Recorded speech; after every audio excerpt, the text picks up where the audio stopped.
Bonjour les petits loups. Alors, le réveillon de Noël s'est bien passé.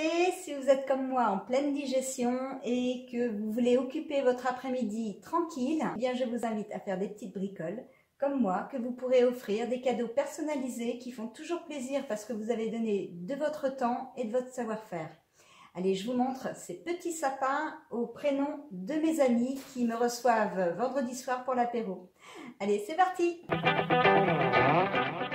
Donc pour réaliser ces petits sapins en ardoise décorés avec un peu de paillettes et personnalisés là pour mon ami Beryl et Samantha, je vais vous montrer le sapin pour Steve. Je pars d'une ardoise que j'ai récupérée, hein. Vous pouvez peut-être même en trouver en déchetterie dans les gravats. Avant de découper à la scie sauteuse, sur la scie sauteuse d'ailleurs j'ai mis une scie qui découpe le métal parce que c'est beaucoup plus fin, c'est beaucoup plus précis.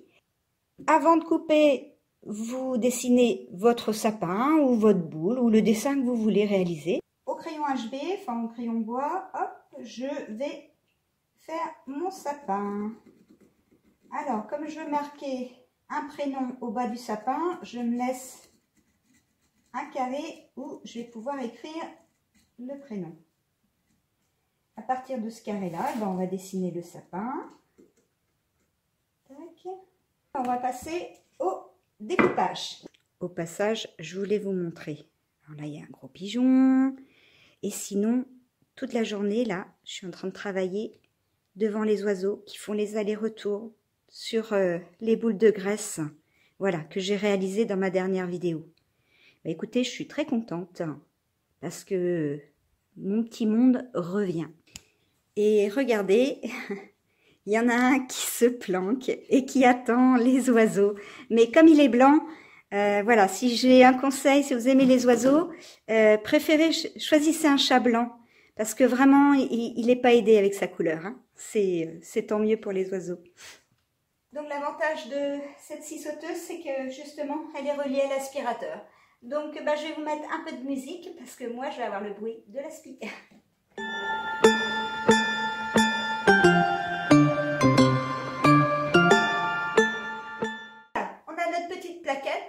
Alors, je vous déconseille de faire des gros éléments en ardoise, c'est trop lourd. Si vous accrochez aux branches de votre sapin, ça va un petit peu trop peser sur la branche. Donc voilà, il faut rester sur des formats assez petits.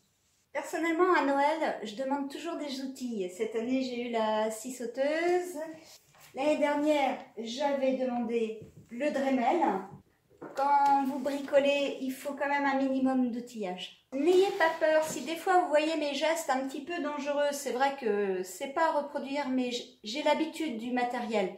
Je suis prothésiste dentaire de métier, j'ai cette sensation de... Voilà, je connais mes appuis, je connais mes forces. Je devrais me tenir sur un atelier et non pas sur un petit tabouret, voilà, avec l'aspirateur à côté. Mais... je fais exprès de me mettre dans ces positions-là pour vous montrer qu'il n'y a pas besoin d'une pièce particulière, il suffit juste de s'installer un petit peu chez soi et c'est le matériel qu'il faut avoir. L'endroit, vous vous adapterez toujours. Bon, l'important c'est de se mettre à l'aise quand même et de se protéger. Donc j'ai oublié tout à l'heure parce que quand on fait une vidéo, des fois on oublie, mais lunettes de protection hein, pour ça, c'est impératif. Parce que l'ardoise, c'est quelque chose qui éclate facilement, donc faut vous protéger. J'ai installé sur mon aspirateur un embout réducteur. L'avantage du réducteur, c'est que du coup, il va aspirer plus fort et vous allez voir, la poussière va hop, dans l'aspirateur. Hop, petite musique. C'est parti.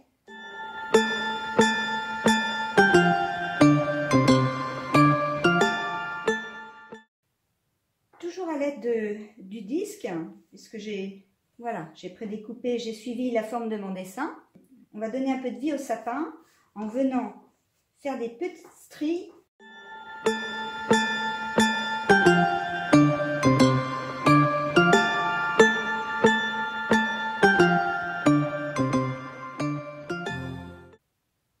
Voilà les petites stries faites au disque.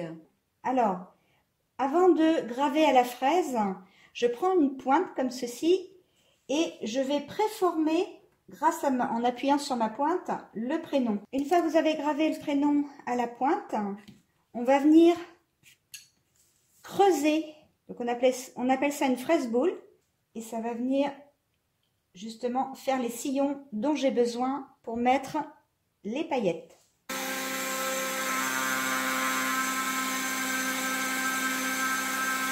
Et voilà, maintenant à l'aide d'un petit pinceau, on va enlever la poussière. Je prends une chute d'ardoise, je dépose un peu de colle dessus. Essuyez toujours votre embout, hein. Hop, parce que sinon votre tube, vous ne pourrez pas vous en resservir après. Tac. Avec ma pointe, la même petite pointe qui m'a servi à graver, je vais venir déposer de la colle dans le sillon des lettres. Je vais 2 lettres par 2 lettres parce que avant que la colle prenne, et je viens saupoudrer. N'hésitez pas à en mettre un peu plus. D'où l'intérêt de se mettre sur un journal, comme ça le surplus, hop, je le remettrai dans la boîte, pas de gaspillage. Donc je viens tapoter, hop, voilà, pour que les paillettes aillent bien dans le fond du sillon. Voilà, j'enlève le surplus. Les 2 premières lettres sont faites. On passe aux suivantes. On continue. Je vais faire le bord des sapins.